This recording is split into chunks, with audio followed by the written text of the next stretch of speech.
And here to discuss now, Dana Loesch, radio show host, NRA spokesperson, along with Paul Viollis, the security brief host, and Viollis Group International. Dana, this is, of course, a topic that is very near and dear to your heart. You've been pushing for this for a long time.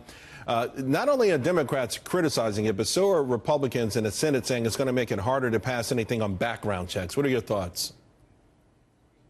Well, Charles, and thank you for discussing this issue. I'm very excited that this passed through the House, and of course, this also has to get through the Senate.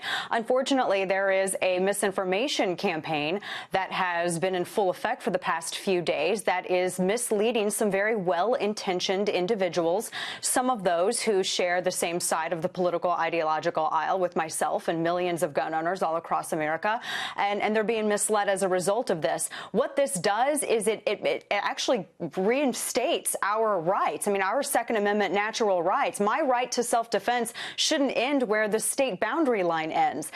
Some of the other things that I keep hearing about this particular bill, the Fix NICS bill, as well as the Concealed Carry Reciprocity Act, Charles, on this, is that somehow this is going to create new restrictions of prohibited possessors, which it absolutely does not. In fact, the only individuals, Charles, that are going to be included on this are those who are already convicted and who are prohibited possessors under current law. So this is a good thing, and I just hate to see fake news attempt to derail a really good chance that we've been working on for 30 years to get our rights reinstated. Well, just moments ago, House Minority Leader Nancy Pelosi even slamming this Republican bill in a statement that read in part, Republicans are inviting violent criminals, domestic abusers, convicted stalkers, and those who have never undergone a background check or received any gun safety training the green light to carry their concealed weapons wherever they want. This extreme bill also overrides state and local laws that protect people in daycares, K-12 schools, shopping malls, movie theaters, parks,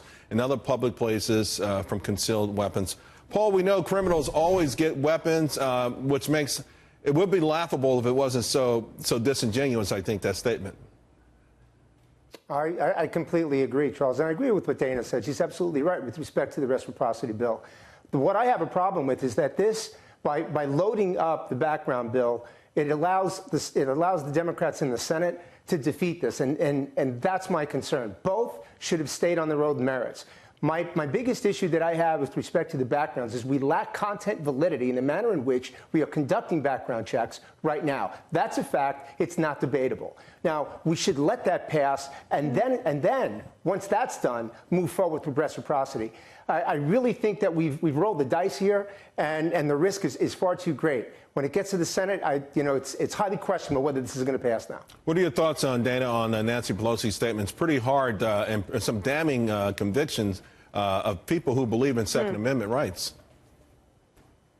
Yes, it's awful what she said, and it's completely ignorant of law. I mean, right now we know 18 U.S.C. Section 922 already states that domestic abusers are considered prohibited possessors. So I would encourage her to read the law that she has been elected to uphold as well as administer in Washington, D.C., Charles. But to the effect on background checks, the background check system is only as good as the records submitted to it. And unfortunately, we've had far too many states, 38, that have submitted less than 80% of these criminal convictions into the system, which leaves millions of criminal convictions out there in the dark. That's how Sutherland Springs happened, and that's how a ton of other massacres took place, because people, Charles, who were supposed to be compliant and were not compliant, contributed to this. And it should not be the fault of the law-abiding American who are trying to get these elected officials to be compliant. They're the ones that have kind of dropped the ball here. So this Fix NICS bill is looking at remedying that. And Charles, one more quick point, if I may. One of the other accusations that I've heard about the Fix NICS bill and the Concealed Carry Reciprocity Act is that somehow it's going to make it to where individuals cannot get their name after it has been erroneously included on this. False. And in fact, the truth on this is that this Fix NICS bill actually gives the process. Individuals can get their names off of it, and it gives government a deadline to where they have to remedy this. We did not have that before. Dana, always appreciate your passion, and Paul, you as well. Thank you both very much.